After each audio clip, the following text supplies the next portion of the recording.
Olá a todos, estamos aqui reunidos hoje para apreciar a aula do César Pessoa sobre o filtro, né? Ele, eu tive o prazer de participar do grupo de estudos que é puxado por ele, e um grupo que se chama William James e a pesquisa psicodélica. E esse ano nós estudamos particularmente o tema do filtro, que o César vai apresentar aqui para a gente uma síntese, né, dos encontros que nós fizemos esse ano. Então, só para explicar um pouco, assim, a origem desse encontro, né, eu participo do grupo Psiconáutica Baiana, e lá Iago compartilhou a divulgação desse grupo de estudo do César, no início do ano, e eu fiquei super animada para participar. E lá dentro foi muito interessante, porque foi muito rico, tanto no nível intelectual, teórico, de acesso a estudos, a expansão de conhecimento, como também no nível existencial, pessoal, e também na minha prática pessoal, como psicóloga. Para quem não sabe, William James é considerado por muitos como o pai da psicologia, né, norte-americana, um grande teórico da história da psicologia, que tem muitas pontes com os estudos psicodélicos. Então, essa foi uma das pontes que foi feita esse ano. Antes de passar a palavra para o César, eu vou passar a palavra para o Iago, quem criou esse grupo, né, do Psiconáutica Baiana, e depois a gente já pode começar a aula. Massa, obrigado, Nani. Boa noite, gente. Bom, vou fazer uma fala rápida, né, gente? Só para a gente apresentar, tem algumas pessoas novas, né? Essa é uma atividade aberta, promovida pelo Psiconáutica e articulada aí por Nani, né? Psiconáutica, na verdade, foi um grupo que surgiu assim como uma pretensão de curso, né, de psicologia transpessoal, psicodélicos, uma coisa que eu estava pensando lá em 2020. E aí comecei a conversar com algumas pessoas, né, alguns possíveis interessados, e estourou a pandemia, né? Então, rolou aquela reorganização e, de repente, passou a ser um grupo no WhatsApp para a gente discutir, conversar, né? E a gente começou a fazer nossos encontros online mesmo, né? Antes, o online nem era uma coisa tão utilizada assim, né? A gente, bom, eu preferia sempre o presencial, ainda prefiro, mas teve um bom tempo, então, que o Psiconáutica, ele funcionou basicamente online. Esse ano, em 2025, a gente conseguiu priorizar os encontros serem presenciais aqui em Salvador, né? Psiconáutica Bahia, Psiconáutica Baiana, então, desde o início, a ideia era um curso presencial, né, então foi mais com a galera daqui de Salvador, aos poucos a gente foi abrangendo para alguns colegas que estavam nos interiores, Nani hoje está na França, né, então a Bahia vai se expandindo assim também, né, de alguma forma, junto com Psiconáutica. César hoje, se eu não me engano, é o primeiro convidado externo, né, do Psiconáutica e da Bahia, né, então a gente está inaugurando várias coisas hoje, né? Feliz com essa articulação também. Feliz de conhecer o trabalho de César, né? Conhecia já à distância, admirava a distância, né? Depois ainda com os relatos de Nani ainda mais. Então, massa aí a gente ter essa oportunidade. Acho que vai ser bom para todo mundo. Quem não está aqui hoje vai poder também ver a gravação. A gente deve liberar depois em breve, né? E é isso, né? A Psiconáutica hoje está funcionando em Salvador, né? A gente esse ano fez encontros presenciais, principalmente, com o Chá de Livro, que é um grupo de estudos nosso, que a gente, esse ano, decidiu estudar o segundo volume, né, dos livros da Associação Psicodélica do Brasil. E aí, cada encontro a gente lia e discutia um artigo. Fizemos também 2 edições do Cinedélico, que é um projeto nosso de cine debate. Aconteceu aqui na Biblioteca Pública dos Barris, né, do Governo do Estado da Bahia. E 2026 a gente não tem programação definida ainda, né, mas a ideia é a gente seguir talvez com a proposta de estudo de livro, né? A gente quer também trazer alguns convidados, né? Teve um momento do grupo que o grupo funcionou também com os próprios membros apresentando temas de interesse, né? Temas de pesquisa. Nani já apresentou sobre Ken Wilber, né? Eu já apresentei sobre Stanislav Grof, né? Várias outras temáticas, ayahuasca e nascimento e parto, né? Então a ideia do Psiconáutica é também essa promover, né, o fortalecimento dessa rede psicodélica aqui na Bahia, né, aqui em Salvador, Acho que a gente começa a costurar aí também no nível nacional, né? Para a gente ir se conhecendo, ir se fortalecendo, né? Reconhecendo aí nossas diversidades, né? Nossas complementaridades e, bom, acho que construindo um caminho também, né? Que a gente defenda, que a gente acredite, né? Possa lutar junto de alguma forma, né? E ir se fortalecendo. Então, feliz de ter César aí com a gente também no Psiconáutica, contar com ele agora também, né? Nessa rede. E, bom, Sim. aula, né? O Psiconáutica é um grupo também bem diverso, né? Não é só com psicólogos, tem gente de muitas áreas diferentes, muitas frentes, né? Eu gostaria de agradecer o César pela sua generosidade de compartilhar aqui com a gente do seu tempo e dos seus conhecimentos. Acho que vai ser muito rico para todo mundo. E depois da apresentação, a gente passa para uma troca de perguntas e comentários e tudo mais. Vamos lá, César? Maravilha, gente. Então, obrigado pelo acolhimento do Iago, da Nani, do pessoal né, da Psiconáutica. Algumas observações, assim, que eu sou alguém muito mais ligado à história da psicologia, né, e que entrou no campo da, tentando, da ciência, da pesquisa psicodélica, tentando pegar por esse viés da história, né? Então, eu acho que tem muita coisa que eu vou aprender com vocês nesse sentido, né? Pelo fato de ter um pé muito mais na história da ciência, né? A outra é assim, é uma síntese de uma rodada de estudo, né? De 2025, que é a segunda rodada e assim, vou já agradecendo pelo fato do grupo ser ter gente de muita área, né? Tem o Vitor, que é físico, tem gente que da filosofia, que participou do ano passado, e de diferentes lugares. Eu acho que, assim, que eu vou falar de vocês se deve bastante aos debates, né? Aos autores que as pessoas me apresentaram também, e é indissociável disso, tá? Então, a ideia de falar do filtro, né, como modelo para a mente e suas implicações para a experiência psicodélica, é chegar a partir de um tema que marcou a leitura, né, que vai dar origem ao termo psicodélico, né,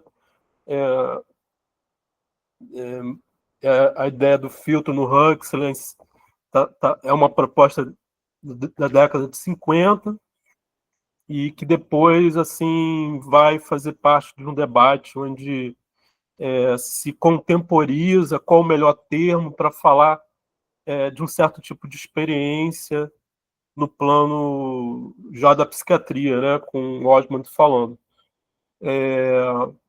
Mas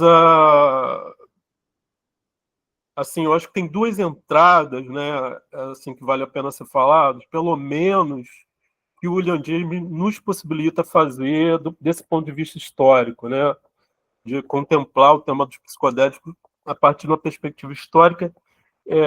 Assim, tem uma questão que, de certa forma, foi objeto do primeiro ano, né, do grupo de estudo, que é tomar, assim, quero investigar a ideia da experiência, o que é a experiência noética, né,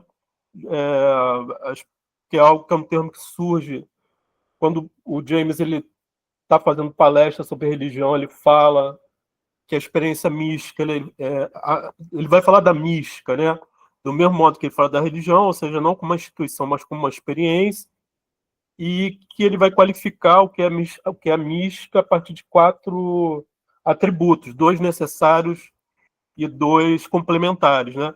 Os 2 essenciais é inefabilidade, né? A dificuldade de falar sobre o que se sente, e o segundo é o caráter cognitivo de uma certa autoridade daquilo que se descobre durante a experiência. né? E noético quer dizer uma espécie de cognição próxima a uma iluminação, né? E o termo noético ele vai aparecer nos anos 60, usado por um experimento que ficou muito famoso com psilocibina, que se eu não estou enganado, do Walter Punk. Eu não sei se, agora estou um pouco em dúvida se é com LSD ou com psilocibina, que ficou conhecido como experimento da Capela Marsh, né? De 67, alguma coisa assim, né? Acho que o Punk ele estava ligado ao grupo de Harvard, né? E a outra, enfim, então, assim, isso deu um trabalho danado, né? Assim, a obra do James é uma obra quase triédrica, né? Se o termo existe, mas é um triedro, né? Porque, de certa forma, ele começa como... Na verdade, ele começa querendo ser pintor, né? O pai tem muito dinheiro, sustenta um pouco ele, né? Mas, assim, um momento, o peso da dívida parental chega e ele é obrigado a fazer medicina, né? Mas lendo muita filosofia, uma alma muito inquieta assim, para a questão do sentido da vida, né? Leu muito Schopenhauer e dizem que deprimiu muito ele, né? A ideia de que não existe livre-arbítrio. Ele ficou boa parte da carreira dele como médico lendo filosofia para sair desse dilema do pessimismo, né? E a outra base desse triângulo, né? A outra faceta do James é ter produzido um dos grandes manuais, né, de história de psicologia, quase como uma obra para ser lida para formar curso, né? E assim, a quem recorrer, né, em língua norte-americana seria recorrer a esse livro que ele escreve, que é o Princípio da Psicologia. Então ele fica ali num certo lugar de uma voz muito influente no movimento que vai ser chamado de funcionalismo na América do Norte. E depois ele passa a estudar temas mais filosóficos, né? Desligado dessa tradição, que vão ser tema da fé, tema da crença, né? Vai ser muito forte, até chegar um momento que ele nomeia o que ele faz, não mais como psicólogo, mas como filósofo de pragmatismo, né? E no final da vida dele vai dar um outro nome para esse conjunto de pressupostos e programa filosófico, né? Seria empirismo radical, né? Ou seja, um empirismo ainda mais forte do que aquele que surge no século XVIII. Então, assim, isso só para dizer que é um autor que não é difícil de você entrar, né? E é difícil de saber onde entrar, né? Que capítulo, por exemplo, do princípio da psicologia é mais representativo, né? Ou é mais interessante para se estudar a história dos psicodélicos. Assim, no segundo ano, me parece que o capítulo sobre self talvez seja um dos mais importantes, né? Então, sem me adiantar quanto aos resultados desse ano, né? O que acontece é uma virada, assim, em 2026, para o plano, digamos assim, um plano mais simples, né? Já que entender o que é a experiência noética, entender o que o James fala sobre religião se demonstrou um estudo bastante complexo. Eu quis regredir para uma etapa do pensamento dele que seria um pouco mais simples, né, e mais próxima à minha formação, que é a parte da obra psicológica do James, e a ideia era estudar algo que surgiu no capítulo mais famoso dessa obra, né, como característica do pensamento, né? A quinta característica do pensamento para o James seria que ele é seletivo, né? Então, digamos assim, que a ideia original era pegar essa ideia da consciência sendo definida numa espécie de perda positiva, né? Assim, ou seja, quando se diz que a consciência seleciona, quer dizer que a apreensão da realidade é impossível, né? Assim, mas de algum modo, assim, o James, como a maioria dos psicólogos filósofos do século XIX, ele faz desse gesto de seleção, desse ato de seleção, uma espécie de finitude positiva, né? Uma espécie de instauração do pensamento ou da forma do pensamento sobre a experiência. Ou seja, isso não é um problema, isso não torna o ser humano um ser em débito com outra realidade, mas define a sua própria natureza, né? Ou seja, seus limites é a sua produtividade também, né? Então, essa ideia do filtro assim, foi objeto desse ano, e a ideia foi, em primeiro lugar, assim, validar a inserção dessa ideia de consciência que seleciona a partir de alguma literatura no campo importante para a história ou para pesquisa sobre psicodélicos, e no caso a gente regredimos um pouco. Só queria, antes de falar propriamente do filtro, mostrar um dos questionários que até hoje é usado, né, no estudo que o Griffith fez sobre psilocibina e religiosidade. Esse questionário sobre experiência no ética ele foi usado. Tá? Então, no primeiro ano, digamos que do estudo, né, a pergunta imediata é o que é experiência noética, e a questão foi a transposição desse termo para o campo da ciência psicodélica, e no segundo ano é a teoria do filtro e como ela se transpõe para o campo da pesquisa com psicodélico. E o texto assim, mais óbvio para isso ser feito, né, é a Portas da Percepção, né, um texto de 54, se eu não me engano, onde o Huxley ele não se dirige ao James, né, mas ele se dirige a um filósofo assim, com o qual o James dialogava muito, né, e admirava muito, que é um cara da filosofia francesa, que é o Bergson, né?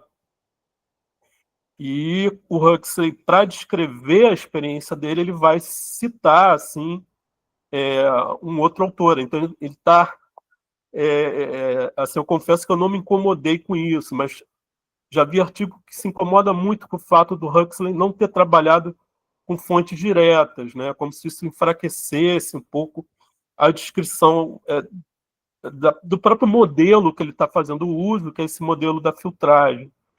Mas, de todo modo, assim, né, ele recorre a um filósofo britânico, que é o C.G. Broad, né, e ele faz uma citação dizendo que o Bergson apresentou uma teoria a respeito da memória, né, e a tese de que a função do cérebro, eu vou colocar aqui para vocês terem acesso a frase, né? A sua tese é de que a função do cérebro, do sistema nervoso e dos órgãos sensoriais é muito mais eliminativa do que produtiva.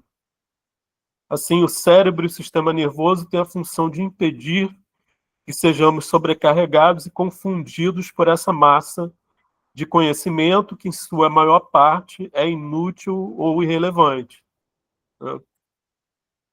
E aí a interpretação do Huxley, né, logo em seguida, né? E é curioso que, quando você observa de tradução para tradução aqui no Brasil, o termo que é traduzido, como aparece em português, varia, né? Numa edição anterior, o termo que se apresenta no texto é mente integrada, e num texto posterior o termo é onisciência. Então tem uma certa leitura, né, do tradutor a respeito do termo original, que seria, eu vou colocar aqui no chat, o termo original é Mind at Large. Eu estou contando também isso porque foi um percalço a gente tinha um trabalho de olhar o texto, né, um trabalho em cima do texto, de ler, não deu muito certo a fórmula que a ideia original era, galera, não vai ter professor, então vocês leiam, né, antes, e a gente chega aqui, todo mundo tá igual, né?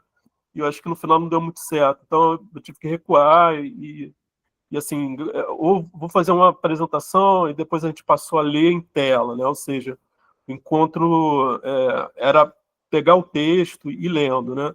Então a gente leu bastante o Aldous Huxley, assim. Esse trecho também é importante, né? Porque o Huxley fala dessa mente integrada como... enfim, isso é um objeto de controvérsia, assim. Há artigo que fale que a ideia de mente integrada ela parece se referir mais ao espaço interior psíquico. E na interpretação do Osmond talvez houvesse, né? O Osmond está junto com o Huxley nessa experiência de mescalina, né? Convém falar que isso acontece em 53, né? Então, tem toda uma troca de carta com um psiquiatra britânico, bem pouco ortodoxo, né? Que estava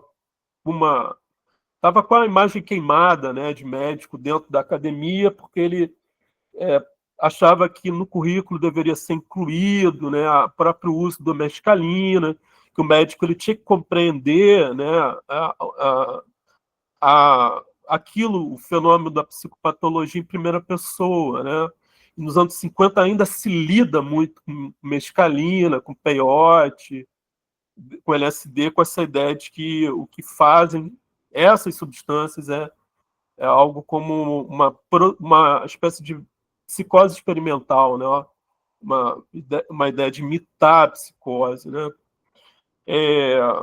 E o texto do Huxley está sendo marcado por essa ideia também, de certa forma, porque ele fala que a mente integrada é aquilo que, quando se suprime o trabalho do cérebro, né, a mescalina, e ele está entrando em hipóteses muito neurológicas, né? Curioso que a gente, quando olha para o passado, tende a ver uma revolução psicológica, algo que acontece na contracultura, muito mais em linguagem psicoterapêutica ou psicológica, né? Ou ligado a uma descrição da personalidade, mas começa a se trabalhar com hipótese muito ali de certos neurotransmissores serem a base neurológica, né? E a mescalina, diz o Huxley, influenciado por essas leituras, ela diminui a atividade cerebral, e se o cérebro é algo que seleciona filosoficamente falando, né? Ele está trazendo uma teoria filosófica do Bergson. Então, assim, o que é selecionar, né? Filosoficamente falando? Selecionar é determinar, né? Determinar é ser determinado. Ser determinado, portanto, é ter uma condição plena negada. É se tornar parcial, é ser finito, né? Em outros termos, selecionar é negar. É negar uma plenitude. Ora, se a mescalina nega uma negação, o que ela faz? Ela libera, ela diz sim, né? Daí o termo mind at large, ela amplia. Então, assim, essa ampliação, ela é uma negação de uma negação, né? E essa negação de uma negação, ela vai gerar, assim, para o Huxley, uma exploração estética, uma exploração sobre uma sociedade onde as pessoas consumiriam, né, a mescalina como algo cotidiano, né? Enfim, não vou entrar tanto nesses detalhes, assim, mas assim é importante a gente organizar um pouco o que é o filtro, né, como aparece nesse texto do Huxley. Em primeiro lugar, o filtro, né, ele evita uma sobrecarga sensorial, né? Ele é uma proteção. E ao evitar essa sobrecarga sensorial, né, ele envia a organização viva, né, digamos assim, o ego, né, e é um termo que o Huxley vai usar, para aquilo que ocupa o seu presente e põe em risco a sua sobrevivência. Ou seja, não é só uma proteção, né, mas é uma conexão com a urgência da vida, né? E, por último, assim, é a consciência limitada pela filtragem da consciência, ela se articula com signos e símbolos, né, que vão fazer com que a linguagem possa enviar alguns conteúdos da consciência para outras consciências, só que somente conteúdos da mente finita, da mente filtrada. A mente ampliada, ela sempre vai ficar como algo intangível.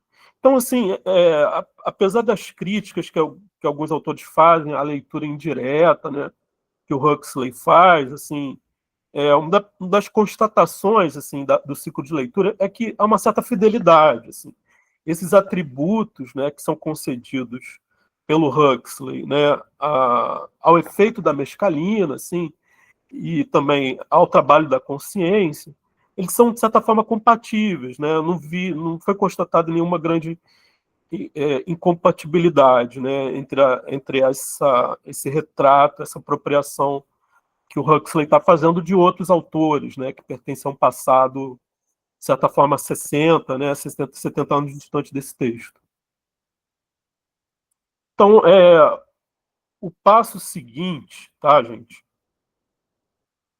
A gente viu que, antes de seguir, cabe falar um pouco que, 3 anos depois, né, do Portrait da Percepção ser publicado, quem estava presente com o Huxley era esse psiquiatra inglês, né, o Humphrey Osmond, e o Humphrey Osmond ele publica, né, um texto onde a palavra psicodélico provavelmente aparece pela primeira vez numa discussão sobre a eficácia, né, da ideia de que a mescalina, por exemplo, ela imitaria uma psicose. Né? O Osmond é um psiquiatra que, junto com o próprio Huxley, né, um pouco antes desse artigo ser publicado, eles vão discutir qual o termo melhor para expressar o que acontece ali com Huxley, com mescalina, e com o próprio Osmond ter experimentado. Né? Essas frases são bem conhecidas, né? Uma proposta vai para fanerotímico, a outra vai para psicodélico. Essa é uma das reverberações. A gente pode falar em outras reverberações. Há quem diga que o modelo da escola britânica, né, atual, que usa essa ideia de rede padrão neural, chamada de redução das inferências, do Robin Carhart Harris, né? Ela trabalha com uma teoria semelhante à teoria do filtro, na medida que ela trabalha com uma ideia de que as inferências que são costumeiramente feitas pela consciência, elas são diminuídas, né? Na verdade, ou seja, digamos assim, a constatação lógica que é feita, né? A teoria da inferência é que o olho não percebe em 3 dimensões. Então, o que dá a terceira dimensão é a correção da percepção por uma memória. Né? Então, imagina se você não tem a correção da bidimensionalidade original da visão. Né? Você vai ver algo como uma forma muito mais dinâmica e fluida, né? Visualmente falando. Né? Bom, de todo modo, assim, eu acho que basta a gente ter no texto do Huxley e no artigo do Osmond uma certa ideia de como a teoria do filtro ela faz parte, né, de momentos importantes para se pensar o que é psicodélico, o que ele produz, né? Isso está algo é insuficiente dizê-lo como uma experiência psicótica, momentânea, né? Enfim, ou, de certa forma, uma passagem do modelo psicomimético para o modelo psicodélico. Bom, o problema das nossas discussões foi o seguinte: o autor citado não é James. Então, né? Como chegar a James. Então a gente foi lendo alguma coisa para ver como esses autores se relacionam, né? Então a gente pode ver, assim, em termos de nascimento, né, o James viveu menos, né? O Bergson, James nasce antes, Bergson nasce 12 anos depois, 17 anos depois, mas eles viveram fases assim do momento da história dos Estados Unidos da Europa um pouco semelhante, né?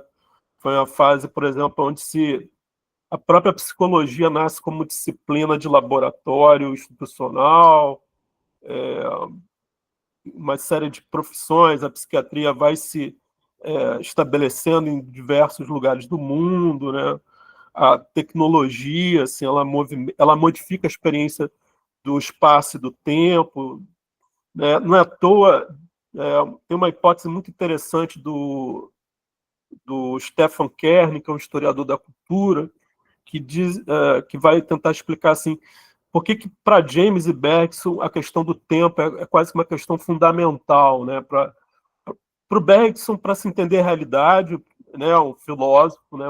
Falando em linguagem própria, o campo, quando ele se pergunta o que é o ser, ele diz que se perguntar pelo ser é se perguntar pela transformação, né? E o James também fazendo uma filosofia muito mais dos processos, né? Quando ele se pergunta o que é uma ideia, ele quer saber como se produz uma ideia. Quando ele se pergunta o que é um hábito, ele quer saber como se produz um hábito. Ele está muito mais interessado nos processos de produção de algum tipo de realidade, né, do que no produto finalizado, né? O Stefan Kern diz assim que quando eles tinham quando eles estavam ali no final de 1880, 1890, há um fenômeno, pelo menos na Europa, muito forte, de padronização, é o surgimento da hora padrão, né? Se no início do 19 ainda cada cidade tinha seu próprio horário, né? A ideia de que, por exemplo, para você ter trem transportando mercadoria para tudo que é lugar, você vai ter que definir um horário ali e fusos horários, né, correspondentes. Então, uma reação, né, da filosofia, a padronização do tempo, é questioná-la e colocá-la no plano da subjetividade. E assim, isso explica um bocado da preocupação desses dois caras com a temporalidade, né? É como se falar em tempo fosse tentar explicar o que é um ser humano. Depois eu falo um pouquinho mais assim da obra, uma certa do apanhado biográfico melhor do James, né? Mas digamos que entre Bergson e James, apesar deles serem pensadores do tempo, pensadores da vida ou do processo, né? Eles pensam a vida de modo diferente, né? Assim, a vida para o Bergson é a vida do aqui e agora te incomodando, né? A vida demanda, né? E ele tem um livro maravilhoso sobre o riso, que ele vai falar que o riso é um momento onde essa tensão de atender o presente, né? Ela se esvai, né? Então, nisso é necessário, inclusive, uma certa desconexão afetiva entre a plateia e o cômico, né? O cômico é um efeito dessa desconexão da vida em relação à demanda. E é um pensador do sonho e do devaneio, né? Da consciência ampliada. Como se para o Bergson fosse impossível falar da vida consciente sem falar do que escapa à normalidade. Então, ele vai falar muito da personalidade dividida, né? Da arte, né? Enquanto, em geral, a leitura, pelo menos do primeiro modo, que a filosofia pragmática do James assim, foi recebida, ela foi recebida na Europa assim, isso é o lixo dos Estados Unidos, né? A filosofia que se despediu do valor da contemplação filosófica e só quer falar da vida utilitária. Então, assim, à primeira vista, são autores incompatíveis. Eles falam da vida, mas são duas vidas diferentes, né? A vida que o Bergson fala, a vida fora da utilidade, e o do James é a vida da utilidade. Aí foi importante ler o Lapujade, né, que é o comentador, é um aluno do Deleuze, né, livrinho. Acho que essas eu vou escrever aqui, é melhor do que mostrar o livro. O Davi Lapujade foi bem importante, assim, para a gente tentar entender de que modo o Bergson poderia nos levar a James de uma forma mais harmoniosa do que antagonista. Bom, o Horkheimer, né, um dos autores lá da Escola de Frankfurt, ele recebe a obra, ele deu um tom, uma certa recepção na filosofia, né, para o pragmatismo norte-americano, tratando ela como uma espécie de ideologia da cultura comercial, né, dos Estados Unidos. E o Lapujade, apesar de francês, ele tem uma leitura muito diferente de valorizar, né, e ele vai esclarecer que quando o James está falando que a questão da filosofia deve ser a questão da prática humana, né, no sentido de pragmática, né, ele está falando mais não é tanto uma posição entre teoria, né, e ação, mas ele está falando de um ponto de vista, ou seja, é tomar o ponto de vista da prática, na verdade, né, não é falar tanto da prática, mas é considerar a realidade a partir da prática. Isso significa como a realidade se faz, né? Se perguntar pelo pensamento, pela ideia, se perguntar como a ideia se faz e como a ideia faz o pensamento. Queria entrar um pouco mais, então, esse momento foi assim, a superação dessa dificuldade, né, de relacionar James e Bergson, e a gente avançou propriamente para a obra do James, assim, e assim, só para a gente olhar um pouco para esse autor, né, já tinha mencionado que ele é uma espécie de triado em termos de produção filosófica, estilo e também tematicamente falando, ele é bastante distribuído, né? Então a gente teria o William James, um grande autor dentro da psicologia, que lega como contribuição para a psicologia norte-americana o tema da consciência, como função da vida, para um tipo de escola que é o funcionalismo, né? A gente vai ter, na entrada do século XX, uma grande obra que vai ser uma espécie de grande realização do James e contribuição do James para o campo dos estudos sobre a religião, e uma tônica não na instituição religiosa, né? Ele não faz uma sociologia da religião, né, como o Durkheim fez, mas ele faz uma espécie de estudo da experiência religiosa. É ali onde se fala em termos importantes para a pesquisa psicodélica, quando se quer entender os efeitos subjetivos, que é, por exemplo, a ideia de inefabilidade ou qualidade noética da experiência da mística, né, propriamente é o tema que ele está elaborando. Depois a gente vai ter um pouco mais tarde o pragmatismo, né, que seria o sistema filosófico, né? Aí o James tem frase dele falando que a psicologia foi um certo desperdício de tempo, né? Assim, e ele adere, enfim, ele passa, digamos assim, ele vai morrer em 1910, então ele tem muito tempo, né, como filósofo, mas o tempo suficiente para montar ideias, assim, construir conceitos importantes, né, para uma certa descrição fenomenológica da consciência. Queria avançar um pouco mais, assim, na verdade, para um texto que está entre o Princípios da Psicologia e o Variedades, que é uma palestra que ele faz em 1898, onde vai aparecer, né, o que os comentadores da obra do James, né, até esse momento, até chegar nesse texto, a gente estava trabalhando com comentadores que falavam que havia uma teoria do filtro na obra do James, né? E algo próximo a essa teoria do filtro estaria construído no 1890, quando James fala que a consciência seleciona. Esse texto é um texto dirigido a uma questão, né? Existe a imortalidade da alma. Ele vai lidar com duas grandes objeções, né? A primeira é que a alma é a função do cérebro, e o cérebro se extinguindo, logo a alma desapareceria, logo a imortalidade da alma é uma ilusão, né? E isso é um fato, digamos assim, que ele vai acolher, mas ele vai sofisticar, tá? E é por aí que entra a teoria do filtro.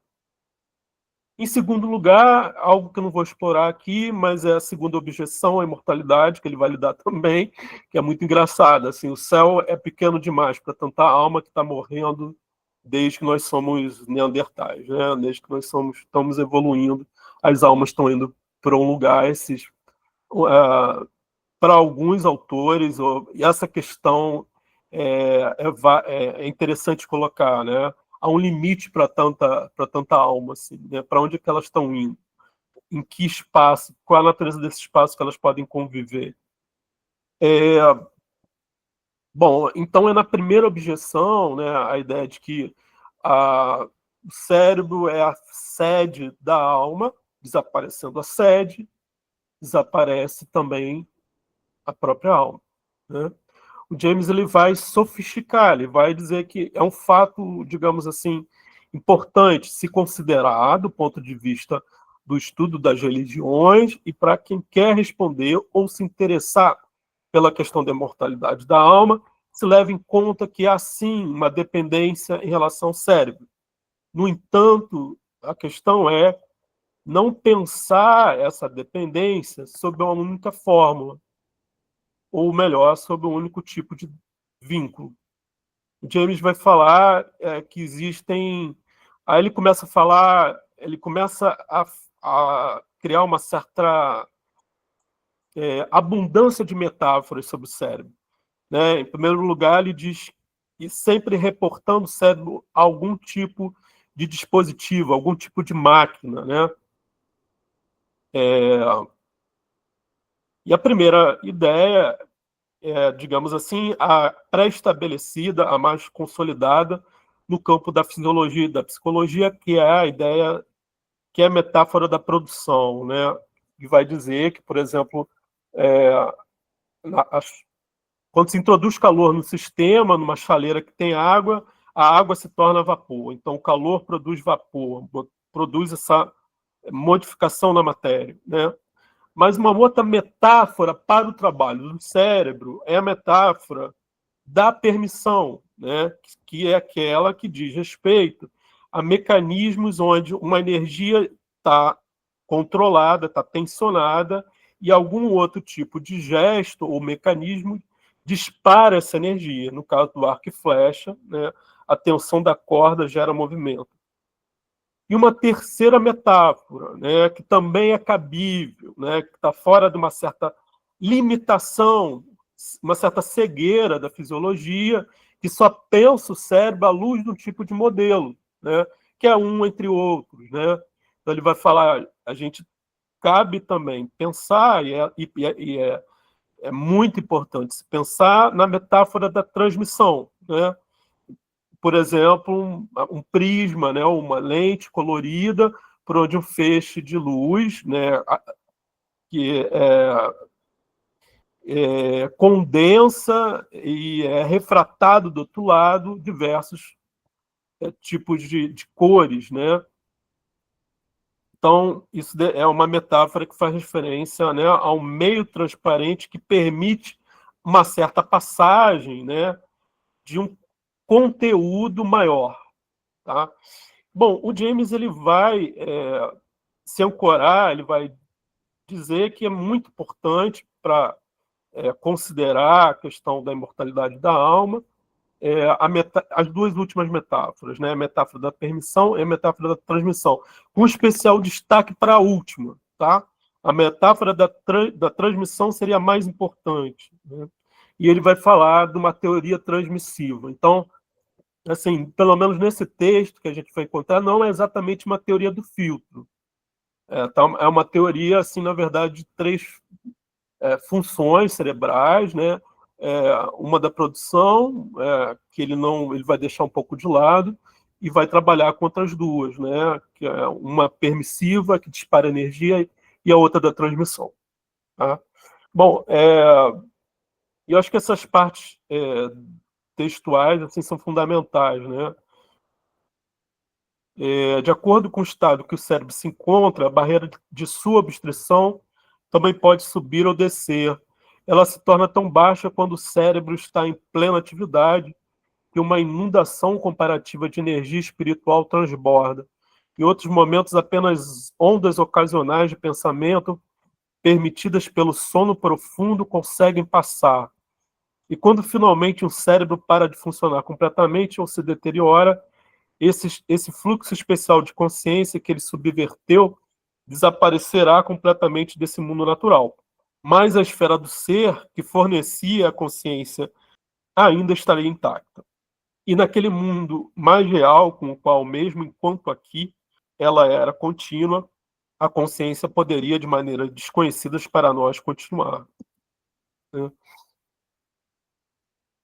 Então, aqui, o James ele é uma síntese, né, do que ele quer viabilizar, né, com essa teoria. É também um diálogo com áreas, e isso aí é algo que eu devo bastante a Nani, né, de ter me apresentado autores que trabalham a sociologia da ciência do século XIX, né, por uma ideia de trabalho de fronteiras, assim, digamos que as fronteiras que nós hoje temos na psicologia não eram as mesmas que no século XIX havia, né? Então, assim, digamos que algo da ordem da mediunidade poderia ser um objeto muito mais legítimo em determinado momento, né, em determinadas instituições no século XIX, do que depois de 1920, por exemplo. Né? Então, um dos objetivos, assim, segundo um sociólogo da ciência, que é o Somers, que ele vai mostrando ali, é que o James ele estava não somente interessado nessa questão, né, em torná-la interessante, muito mais em torná-la interessante do que em respondê-la, né? Mas ele estava ele usava também um pouco questões metafísicas, né? Ou questões que a própria pesquisa psíquica estava elaborando, como uma forma de entrada numa questão que guarda ressonância com o início do seu trabalho, com um plano muito mais existencial, né, que movia a obra do James, que era um momento onde dizem que ele ficou muito deprimido, né, e esse momento de difícil, né, de escolha de decisão profissional, né, o lance dele era com a arte, era muito mais ali ficar na pintura. Nesse momento ele faz uma viagem, ele vem ao Brasil, dizem que ele dançou carimbó lá no norte, né, e vai para a Alemanha estudar na Meca, né, da psicologia experimental, mas tem muita gente, né, assim, historiador da psicologia que considera o James mais um psicólogo de meia pataca, assim, por fato dele não ter ficado nem um ano, né, no laboratório, né, assim, e a metade dos outros comentadores falam que, na verdade, boa parte da inventividade da obra do James veio do fato de ele não ter sido batizado, né, em nenhuma escola, e ele está em diálogo com vários campos e com uma inquietação de fundo existencial muito forte, né, e uma questão que abala a fé dele na realidade, e depois ele vai fazer desse abalo de fé a próprio sistema filosófico dele, existe ou não livre-arbítrio, né? Ou então, como ele vai escrever nos artigos da época de médico, filósofo, nós somos todos autônomos, né? Isso é uma interrogação, tentando responder a teorias fisiológicas. Então,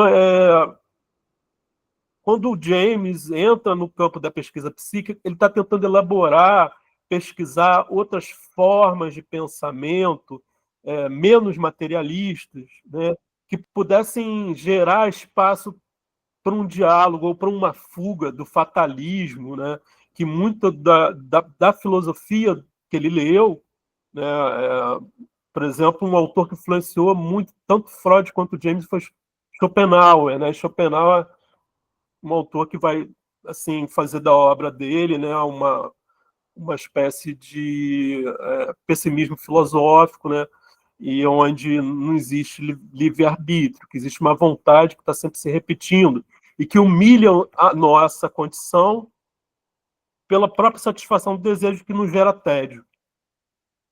Tá? E esse autor que vai marcar o James tanto, assim, vai gerar uma certa perplexidade diante de um pessimismo que parece que vai acometer ele, e ele diagnostica isso no tempo dele, né?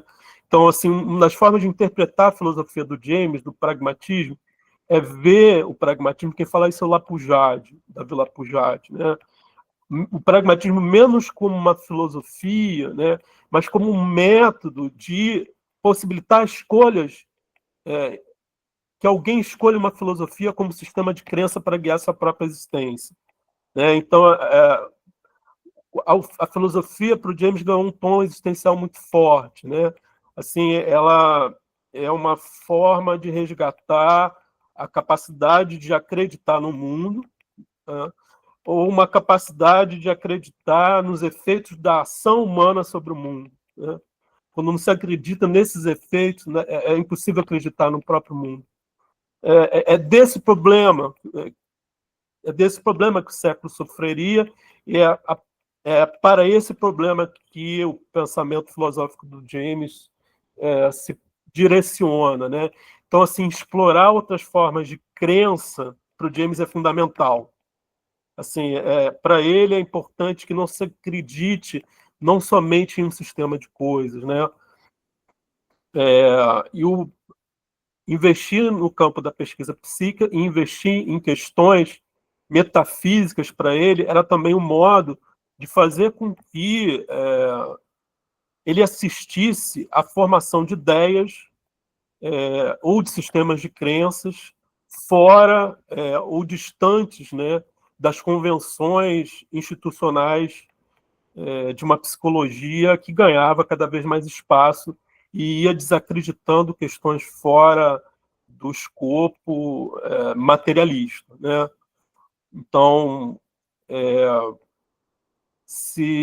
eu acho que tem uma coisa assim que é importante também ver, que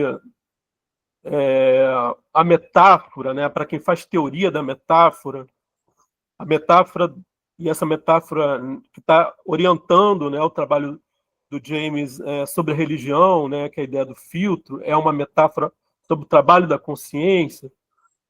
Quem estuda a metáfora diz que é sempre problemático para a ciência usar metáfora. Né?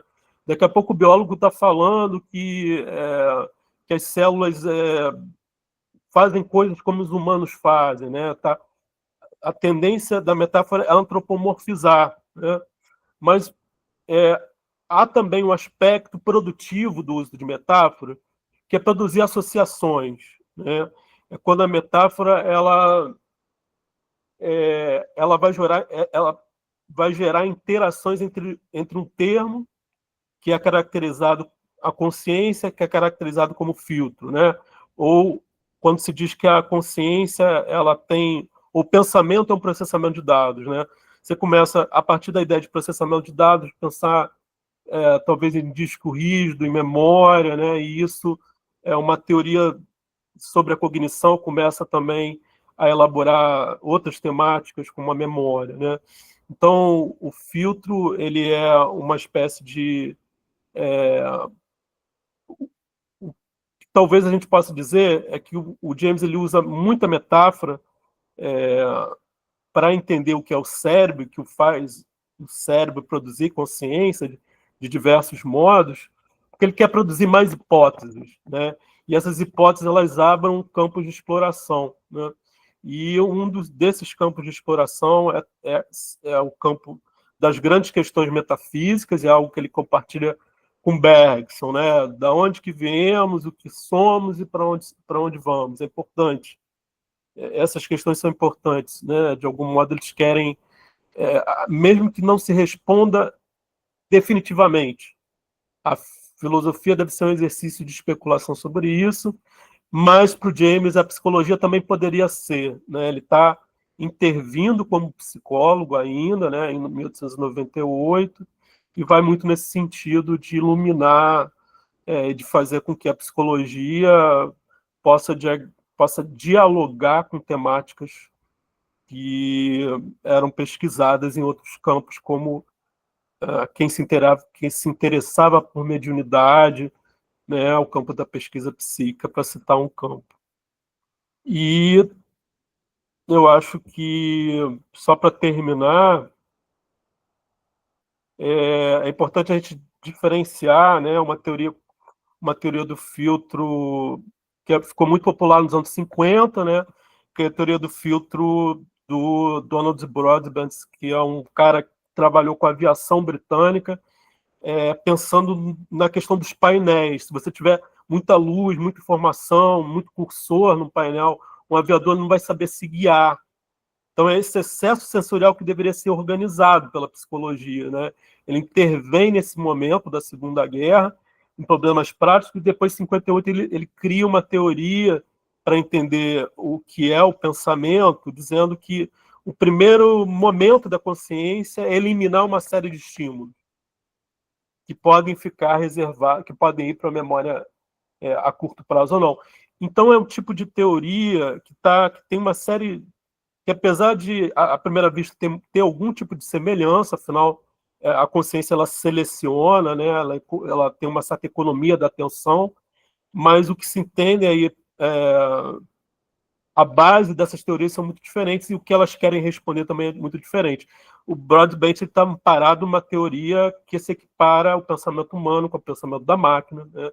A teoria da informação. Ele quer responder problemas práticos, né, que estão ligados à aviação, ao excesso de estimulação. E o James ele usa uma metáfora muito maior, que não é do computador, mas é da transmissão, né? E ele está interessado em aplacar o pessimismo intelectual do seu tempo, né? em dar um certo espaço para questões metafísicas e um diálogo, uma expansão do campo de questões da psicologia, né? Então, são teorias muito diferentes, são configurações, propósitos e bases teóricas muito diferentes estão por trás de uma teoria, né, de uma teoria do filtro, né, que pode ser chamada pelo mesmo nome. Gente, é isso, eu vou me encerrando. Tem essa bibliografia, essa, que eu acho que contém mais ou menos todos os livros, né, que foram lidos ou usados, e agradecer também ao pessoal do grupo de estudo, né, do ano passado e desse ano. O Aslan, que é um filósofo, né, um cara que trabalha com filosofia, e o William James, que no ano passado esteve com a gente, foi muito legal. A Aline, que é professora, né, psicóloga. O Andrew, ano passado, teve com a gente. A Carol, que está aí agora no final. O Diego, que foi companheiro bem animado assim, no início, né, não está mais nas reuniões, mas foi alguém muito entusiasta. A Joana, de Minas, esteve ano passado. O Juliano, também do ano passado. O JV, a Nani, que está aqui. O Rodrigo, não sei se ele está. O Vitor, que está aí também com a gente. Valeu, gente, é isso.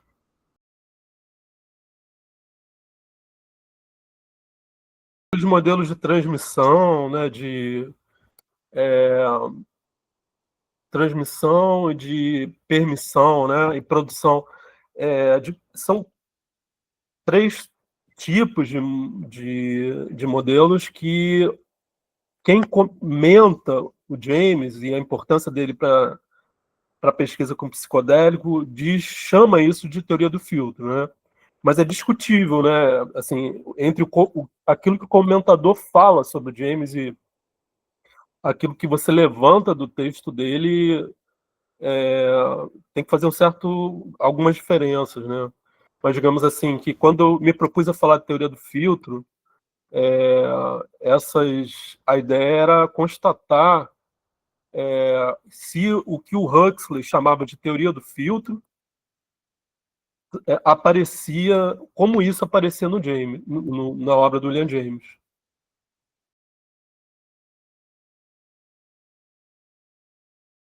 Outras dizem que o teoria do...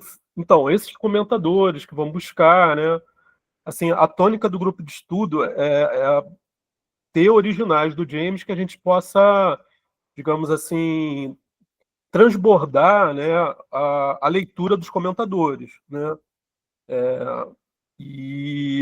Mas na opinião de alguns comentadores, há quem diga que a teoria do filtro também né, a Carolina sabe melhor disso, né? Fala-se, por exemplo, em teoria do filtro talâmico, né? Para se falar dos efeitos de alguns psicodélicos.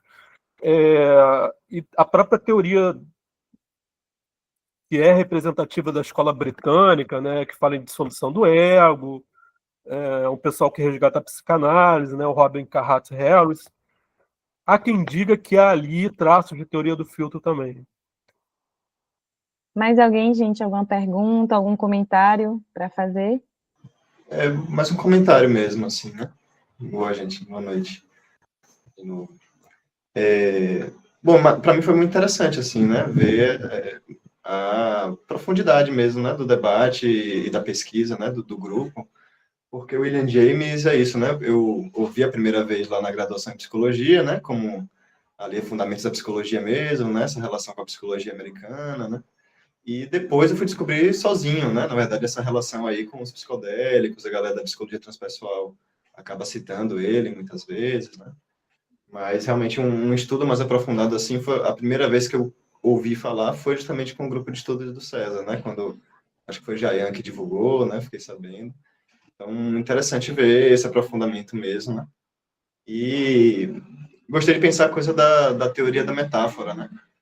Porque César até comentou, né, como lá no início, mesmo ali na época da mescalina, né, da paradigma psicotomimético lá, já tinha uma pretensão de neurociência, digamos assim, né, ou de discutir ali uma química cerebral, né, uma substância que produziria, né, esse estado esquizofrênico ou algo do tipo. E a gente vê, de fato, né, o fortalecimento da neurociência enquanto um paradigma, né, a biomedicina enquanto paradigma aí no campo da saúde, da ciência, na psicologia, né, de alguma forma. Mas a clínica também, ela não depende, né, digamos assim, tanto desses conhecimentos, né? A clínica, como acho que o trabalho de Nani, né, também fala assim, a coisa da fronteira, né? A psicologia, ela nasce também nesses paralelos com outras áreas aí, como a arte, né, a literatura, né, os ocultismos, sei lá, né, até outros tipos de ciências, né? Então, acho que para a clínica, a metáfora, por exemplo, é muito rica, né? Esse trabalho da imagem e da palavra, né? Muito importante, né, na clínica. Então, fiquei pensando mesmo, assim, nessa coisa, assim, né, que talvez tenha potências até diferentes, né? Pensar essa teoria do filtro para a ciência psicodélica e para a clínica psicodélica, né? Não sei se dá para a gente fazer um diálogo, isso aí, enfim. Fiquei pensando sobre isso, não sei se César tem algo a falar sobre isso também, ou Nani, ou algum dos colegas aí do grupo. Mas é isso. Obrigado, César, muito boa a aula, viu? Então, Iago, com a clínica, você vai ver, acho que um debate muito forte em torno da atenção, né? Assim, como a atenção conceito quase que substituto da ideia de consciência. Tem manual, né? Um manual famoso de um cara com o qual o James dialoga, que é o William Carpenter, né? Que tinha uma ideia de inconsciente cerebral, né? E falava que as atividades criativas, elas vinham muito mais desse inconsciente cerebral, né, do que propriamente do espaço consciente. O William Carpenter, ele tem um manual de psicologia famoso em que ele vai dizer assim que o principal objeto da psicologia é a atenção, e a segunda versão dele, do manual, fala isso. A primeira ele fala que é a memória, a percepção, e logo na segunda edição, ele, enfim, é um exemplo de que o tema da atenção assim, era quase que, né, na prática da própria experimento, o experimento psicológico dependia, às vezes, você dá intervalos, né, para as pessoas, porque era uma espécie de game, né, cara? Tem um cara chamado Lev Manovich, que é um teórico da mídia, que fala assim, os experimentos alemães, eles eram assim, testar o limite, o máximo do que você podia perceber em frações de segundo, né? A noção de fração de segundo, ela está surgindo no final do século XIX, essa ideia de fracionar, de medir segundo, né? Então, o aparato sensório-motor, ele começa a ser submetido a frações de segundo também. E depois é curioso que essa ideia do que acontece com a retina nessas frações de segundo, ela serve para um tipo de psicologia aplicada ao operador de radar. Ele tem que detectar numa fração de segundo se um ponto no painel, isso na década de 50, é um inimigo ou é um simples ruído da máquina. Então, assim, a atenção era quase que, na prática, era explicado o que a hipnose faz com as pessoas, ela é um excesso de atenção, porque se você se concentra, aquela coisa do estereótipo da hipnose, né? Presta atenção na minha voz, né? O próprio cinema, assim, tem essa coisa da caixa escura, né? A situação cinema é hipnótica, é um quarto escuro, e no cinema, antigamente, cara, se tinha uma coisa de entrar no cinema e a contagem regressiva para o filme, ela era ditada quase que hipnoticamente, 10, 9, 8... então, essa coisa de se concentrar num único estímulo pode ser, então, o devaneio, a suspensão da atenção, os estados, por alguns considerados patológicos da atenção, eram provocados pelo seu próprio excesso. Então, assim, o estudo das autoestradas, né? Assim, é muito fácil um motorista de carro ele se perder e entrar em estado de transe. Porque aquilo é tão monótono, ele está tão concentrado numa uma paisagem tão homogênea, né? Então, assim, é difícil de distinguir o que separa a atenção patológica da normal, né? Mas eu estou falando isso tudo para chegar à ideia da metáfora, né? E de como ela é usada clinicamente, sim, em alguns campos, assim, para falar da hipnose, para falar, por exemplo, o Kraepelin, um cara que estuda com Wundt durante 6 meses, né? E é muito curioso que o Kraepelin, ele negocia com Wundt de pesquisar peiótica, e nada dá certo, né? Mas os alunos do Kraepelin que começam a falar um pouco nessa ideia de psicomimético, né? Mas o Kraepelin é um cara da esquizofrenia. E quando ele fala alguns textos sobre esquizofrenia, ele fala que é um transbordamento. Assim, esquizofrenia, a gente tem o nosso filtro preservado, mas naqueles que não têm o filtro preservado, a ansiedade ela invade, né? Isso que o Huxley vai falar também. Assim, por que a mescalina não me causa ansiedade psicótica? Porque ela passa. Você vai ter depois gente que fala de autismo, falando que é um problema de hipersensibilidade, né? Então a ideia do filtro ela é como se a gente, assim, num plano de fundo geral, né? Tem um cara que sugere isso que eu gosto muito, né? Eu trabalho com esse cara, é o autor que eu mais trabalho, que é o Jonathan Crary, que fala muito de arte. E esses modelos de atenção, eles são modelos assim essenciais, né, para a própria ideia para ver psicologia teve que haver um modelo de atenção, né, e o modelo principal foi do filtro. E ele surge no momento que o sistema kantiano ele é substituído pelas psicologias dinâmicas. Quem substitui o Kant em Königsberg é o Herbar, né? E o Herbar ele tem a psicologia da força, da energia. E o vocabulário da força e da energia é um vocabulário assim, para ver consciência organizada, se você tiver no estado de fadiga intelectual ou mesmo física, a organização do psiquismo ela pode se deteriorar.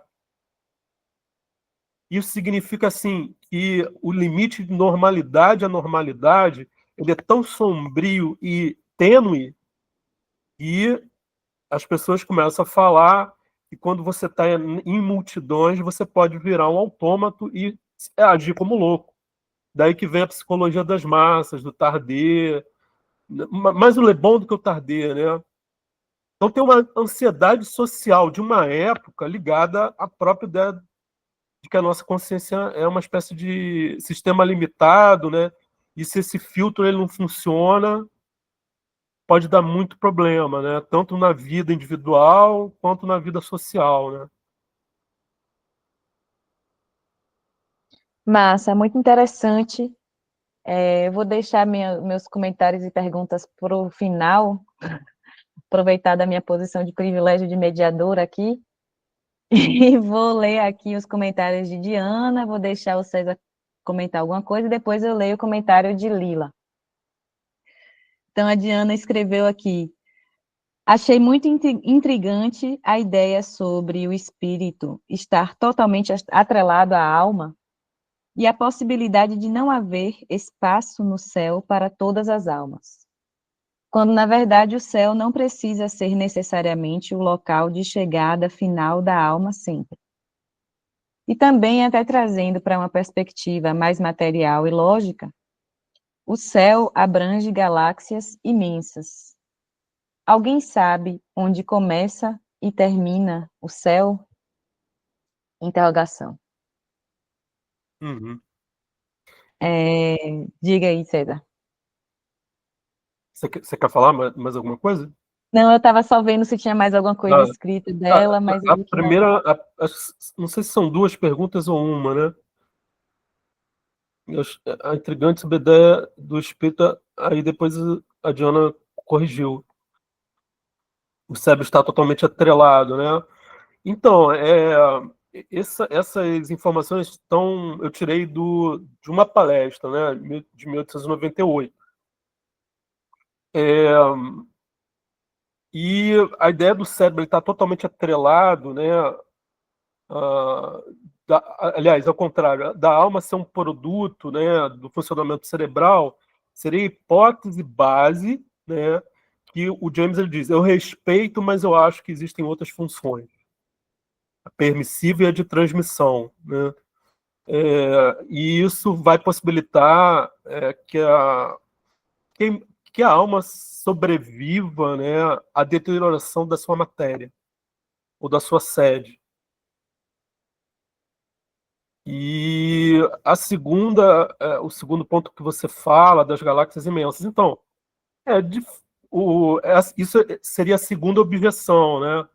Porque o James ele está trabalhando com o argumento assim: no passado houve uma certa concepção aristocrática, existe uma concepção aristocrática e democrática da imortalidade. A aristocrática era dos séculos prévios, né? Era moderna. Quem que ocupa o espaço, a imortalidade é um dom concedido às proezas, àquele que comete as maiores proezas. Então, os heróis, os santos, né, os reis, né, eles estão, de algum modo, conectados a um além de uma forma mais aberta, ou o além está mais aberto a esses indivíduos do que outros. Né? Isso seria, digamos, o pensamento uma concepção antiga da imortalidade e uma concepção moderna, essa que é democratizadora, que ele diz, né? Então, é aí que se colocaria uma certa objeção a partir de, bom, então nós estamos morrendo, as almas humanas elas existem, elas estão ocupando um espaço há muito tempo, né? Será que isso não vai obliterar a chegada de novas almas, né? Mas de fato, né, assim, um dos princípios, né, da passagem da era medieval para a era clássica é a passagem de um cosmos, né, representado como um conjunto de círculos concêntricos, né? Aí você chega no Topos Uranus, que é o lugar de Deus, para um cosmos infinito. Aquele livro do Poiré, né, que o Lacan gosta muito de citar, do mundo finito, do mundo fechado ao universo infinito, né? Então, mas de algum modo é uma questão que o James ele cita, assim, nenhuma das objeções ele resolve, né?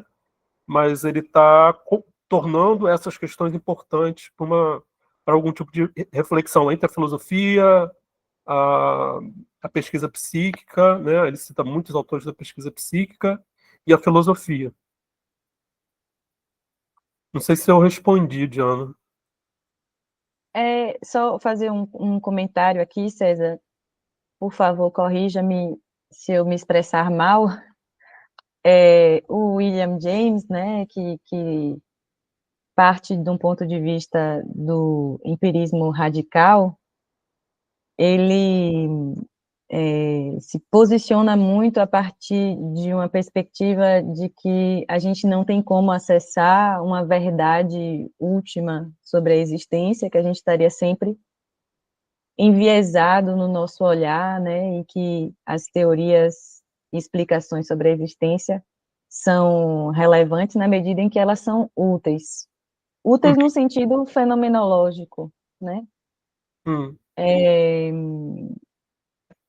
Então, eu acho que existe uma postura de abrir horizontes, abrir possibilidades de olhares,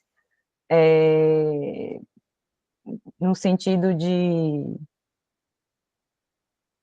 colocar-se de uma maneira um pouco mais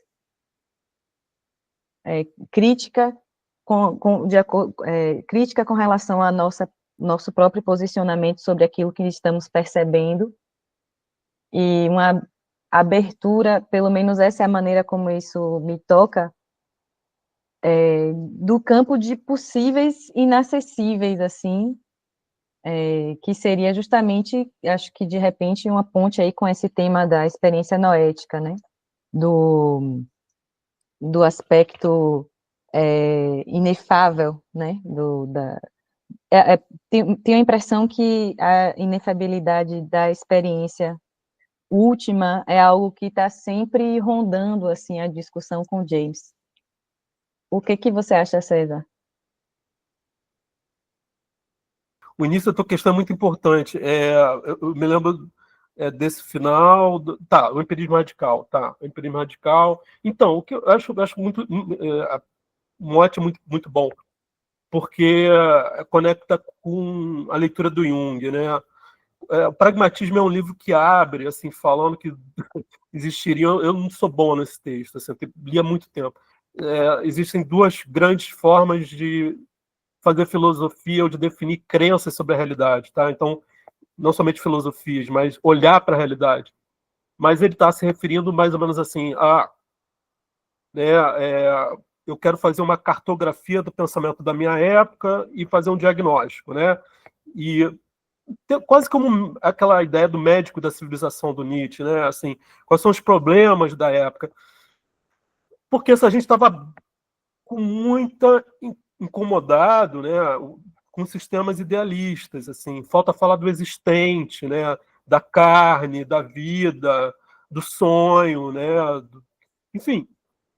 E o James, ele no empirismo ele fala que existe a tough mind, né, a mente rude, e a tender mind, né, a mente mais maleável, assim. Então ele vai dando características, assim, né, quase fosse e se você regredir ao princípio da psicologia, ele dá uma versão um pouco mais pluralista, assim.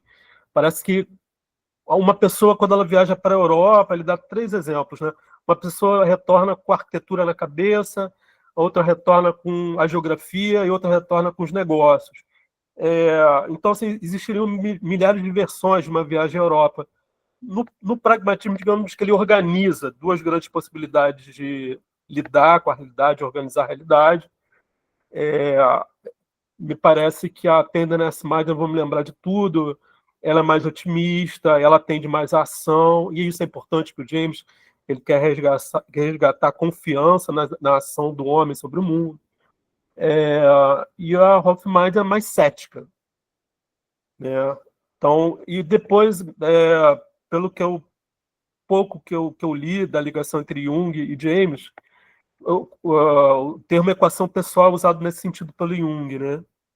Existem grandes dois tipos de psicologia, eles se originam um pouco do modo de pensar, existem tipos psicológicos fundamentais, vão dar origem, extrovertido, né? O antagônico, o extrovertido. Então, tá um pouco por aí.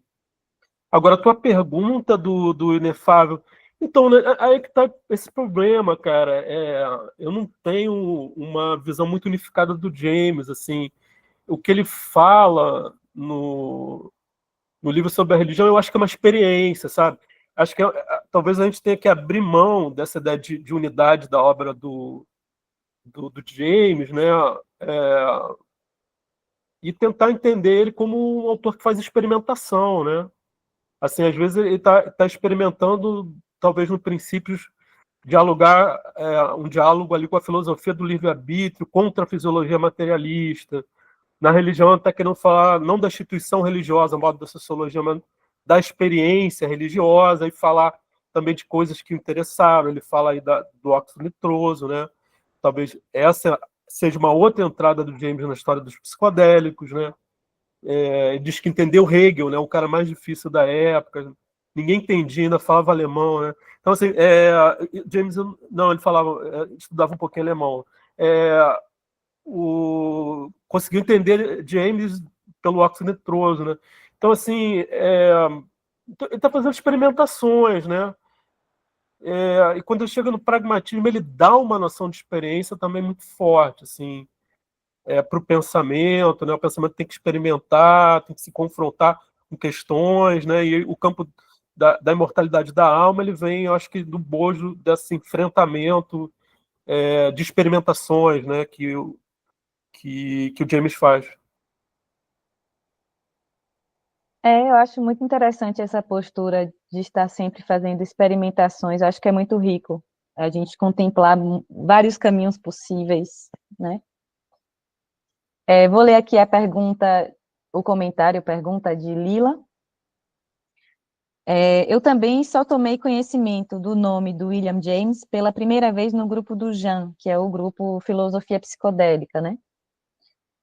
Mas não consegui frequentar esse grupo aqui de vocês. Foi bastante interessante ter esse contato mais aprofundado hoje. Uma coisa que fiquei pensando é que essa ideia de que a mente está em função do cérebro foi desenvolvida num tempo anterior à ciência das EQM, as experiências de quase morte.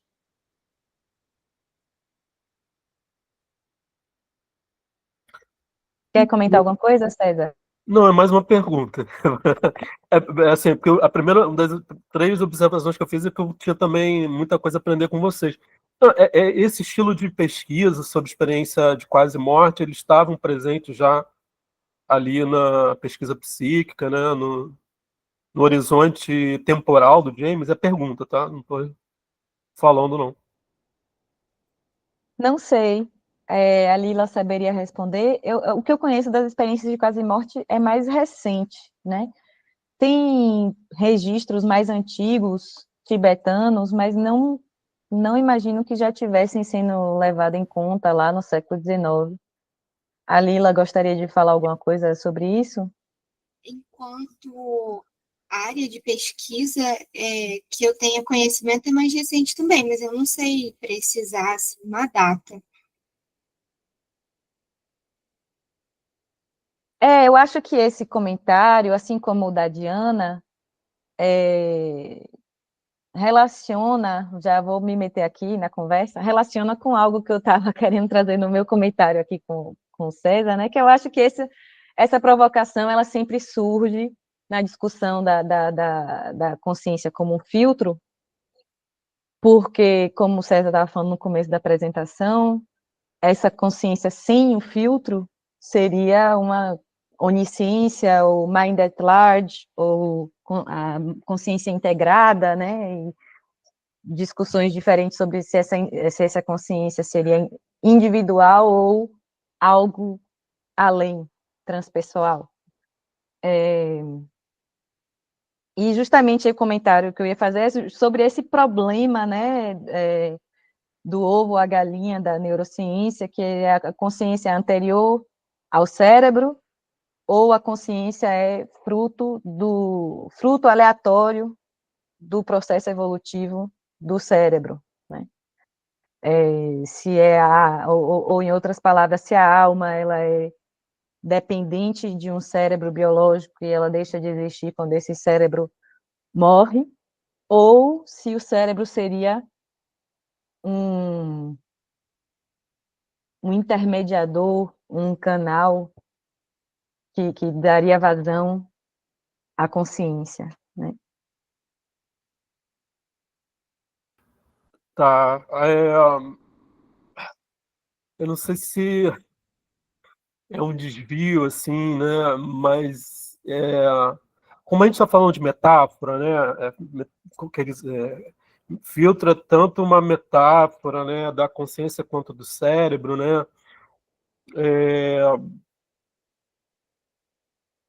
A gente tem que pensar que também consciência é sempre pensado como metáfora, tá? Assim, assim, inclusive essa diferença, né, que ficou popularizada pelo David Chalmers, né, awareness, né, e consciousness, o que significa?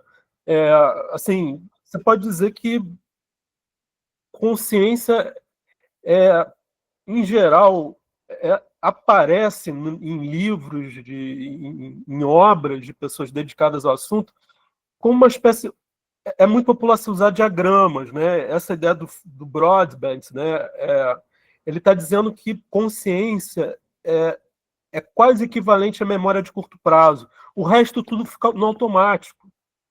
Se eu sou um piloto de avião e eu estou executando, eu executo isso sem me preocupar onde minha mão ela está direcionada, né?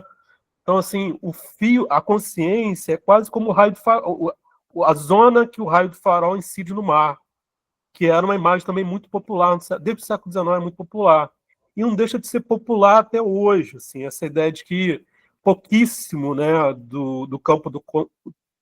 A consciência, na verdade, é uma exceção dentro da nossa vida, né? A maior parte das nossas execuções, ela guarda alguma habilidade adquirida tacitamente, aquela questão, me explica a andar de bicicleta, né? Se você faz bem, você não sabe. Quem te ensina isso é manual de instrução, né? E isso não é conhecimento, isso é instrução. Conhecimento é incorporado, né? As teorias do James e do Beck, elas são populares, elas guardam a popularidade e a marca delas no presente em relação a isso. Porque tem uma virada nos anos 80 que vai, assim, deixa um pouco de lado a metáfora do computador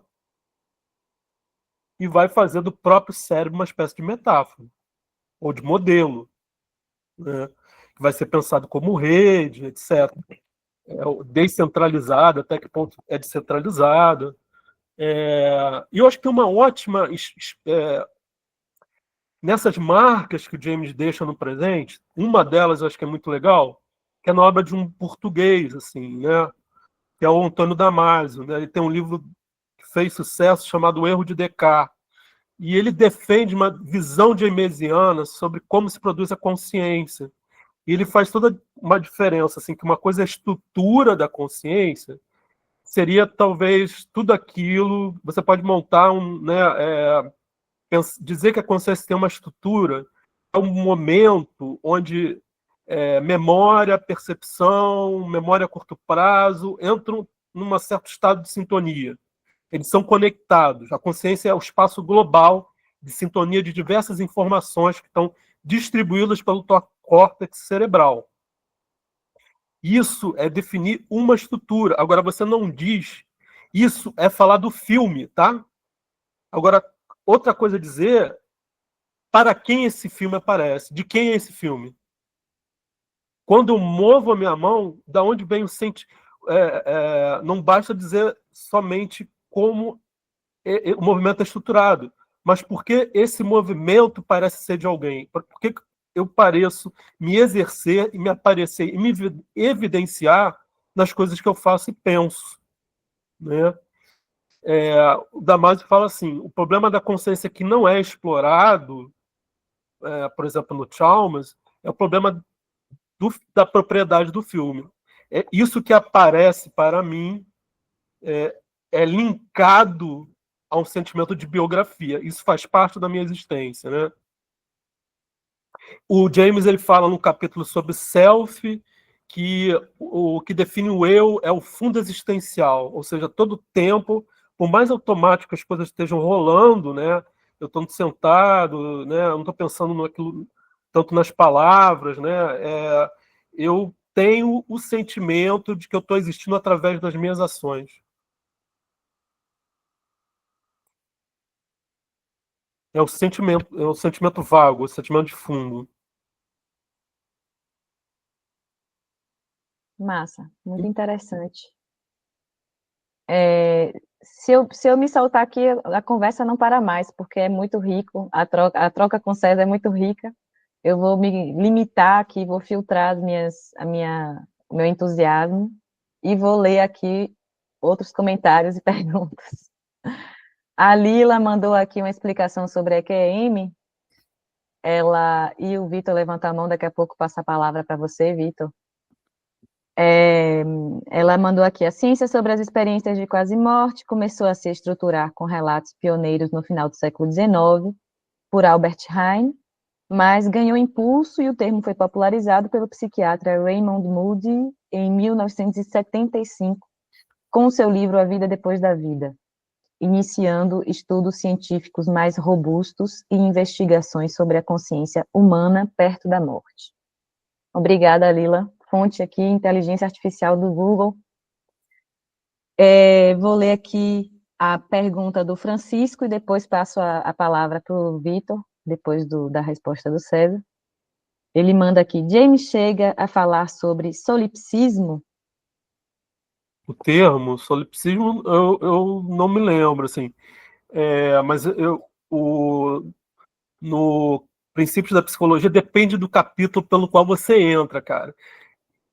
Eu acho que tem um dano provocado pela própria tradução, preferência da tradução para o português, que a única coisa que a gente tem desse livro é o capítulo do fluxo do pensamento. E lá, um dos primeiros atributos do pensamento é que a primeira premissa para se entender o pensamento é que a maior falha, a maior cisma, a maior divisão no mundo, no universo, é entre uma consciência e outra, a de Pedro e a de Paulo. Depois, no Variações da Experiência Religiosa, eu acho que ele reformula, ele vai falar, ele vai abrir, né? Quanto mais ele dialoga com a pesquisa psíquica e escreve sobre isso, porque teve uma fase que ele dialogava e não escrevia, ele vai apostar numa certa possibilidade de conexão entre pensamento, entre consciências. Então, essa cisão, esse espaço que separa, né, o solipsismo é, de certa forma, atenuado, embora eu não me lembro dele usar esse termo. Certo, obrigada. E aí, Vitor, pode se manifestar. Opa, boa noite. Então, era só no último que foi falado sobre a consciência, né? Justamente, cada vez mais vai me gerando mais essa dificuldade em relacionar esse filtro que parece estar mais atrelado ao perceptual, né? Esse filtro que regula a quantidade de informação que a gente recebe do exterior, e a consciência, que me parece estar mais relacionada à percepção interior, desse eu, né? Esse eu que entende essa informação, que recebe essa informação. Então, essa é uma parte que não consigo conectar, essa ideia de filtro com a ideia de consciência, me falta isso. Então, eu acho que tem a ver um pouco no que você mencionou na última fala, né? Mas seria muito bom aprofundar mais nisso. Não sei se hoje, agora é um momento, mas no futuro eu acho que seria bem interessante para poder ter essa relação, né, do interno e do externo, porque tá bom, colocando os pensamentos, digamos, também num plano externo, como fazem os budistas, né, incluir o pensamento também como um sentido, um dos 6 sentidos que a gente tem, né, mas a consciência me parece estar sempre mais relacionada a uma percepção interna de quem está atendendo a essa informação que chega, né? E não sei como isso, o filtro, como define isso.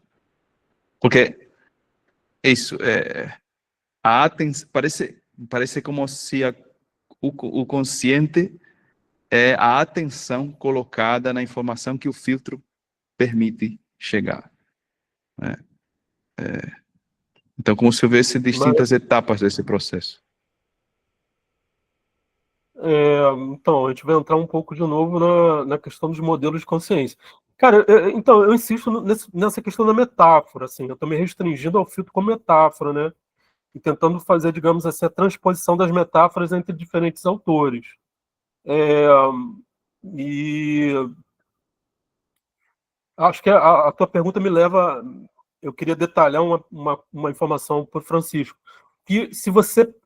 A ideia é assim, Francisco, tem um dano para o entendimento do James, das potencialidades, até para se entender o que é self, o que é consciência, porque o único capítulo, ele é um capítulo um pouco solipsista, que é esse capítulo sobre o fluxo do pensamento. O capítulo sobre self fala coisas assim muito legais, que a tua roupa faz parte do teu self. O self é aquilo com que você se vincula emocionalmente. O outro pode ser parte do teu self. Então, acho que se o capítulo sobre self fosse traduzido, a gente teria outra imagem muito mais interessante do William James. E eu tomei essa liberdade de colocar essa prancha de novo, Vitor, porque tem uma parte que esclarece. Eu vou colocar aqui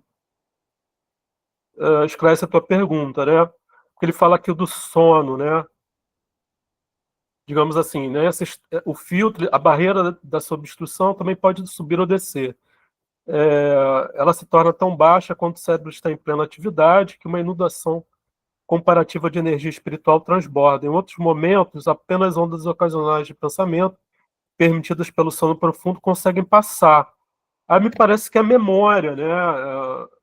Nesse sentido, é algo que plenamente compatível, se não algo que o James tirou da leitura dele pelo Bergson, né? Assim, o sonho é algo... O Bergson ele fala na vida do sonho. A vida da vigília é a vida do sonho, tá? Então, na vida do sonho, a memória é muito mais ampla, porque a memória ela é recortada pela demanda da vida, né? Pelo processo que o Bergson chama de atenção à vida, que é mais ou menos uma função egóica, né? Então, o problema é o que acontece aqui agora que me ameaça, ou então aquilo que no futuro pode acontecer e está ameaçando também, ou a minha adaptação, né? Se você esticar a noção de memória ligando com ego, né? Mas eu acho que o James ele vai admitir também uma ampliação interna quanto uma ampliação externa. E pela leitura de alguns comentaristas, eu não sei se eu concordo plenamente, tá? Mas eu vou mencionar. Existiria uma certa dualidade Huxley-Osmond, pela leitura que cada um tem da teoria do filtro. Eu não me lembro agora muito bem, mas pela leitura do Huxley, né? A mente integrada é abertura para o infinito. Ele fala da tal da ipseidade, né? E essa ipseidade, inclusive, é desconfortável. Assim, se você ficar muito tempo nesse acesso a um oceano ontológico, você vai ser também assombrado, né? Isso não é fácil entrar em contato, sair da finitude, né? E o Huxley, então, ele trabalha mais a ideia de uma abertura ao exterior, enquanto o Osmond também, pelo termo psicodélico, estivesse apontando uma ampliação do interior. Tá? Eu não sei se eu concordo, assim, eu acho que essa leitura não é muito rigorosa, mas, assim, é uma das coordenadas que a gente pode seguir. Enfim, o problema não está resolvido, é isso que eu estou querendo dizer. O problema da consciência é dificílimo, cara. É dificílimo. Isso me remete a um trecho que nós lemos em algum texto, não me recordo mais qual foi, talvez tenha sido no próprio William James, que ele fala sobre a variedade da experiência humana, mas também o que há de comum nas múltiplas experiências humanas, que é o problema do eu e o outro, ou eu e não eu, que é vivido de maneira diferente, né, entre as pessoas, porque a fronteira entre eu e não eu, ela pode mudar de uma pessoa para outra, mas acho que assim, a gente traça essa linha divisória entre eu e não eu de maneiras singulares, né? Aqui achei um trecho aqui, um trecho. A raça humana como um todo concorda amplamente com relação ao que ela notar e nomear e com relação ao que não nota e nomeia. Temos um Sim. modo similar na acentuação, preferência, subordinação e dessemelhança, né? Que nós arranquei meu fone. Que nós cindimos o universo todo em duas metades, Sim, eu e sim. não eu, ou mundo interno e mundo externo, né? É uma cisão que nós fazemos na própria condição humana. Sim, sabe o que me lembra muito, Nani? É aquele livro do Byung-Chul Han, Sociedade do Cansaço, que ele fala que o burnout ele é representativo de uma época que concebe a consciência como tem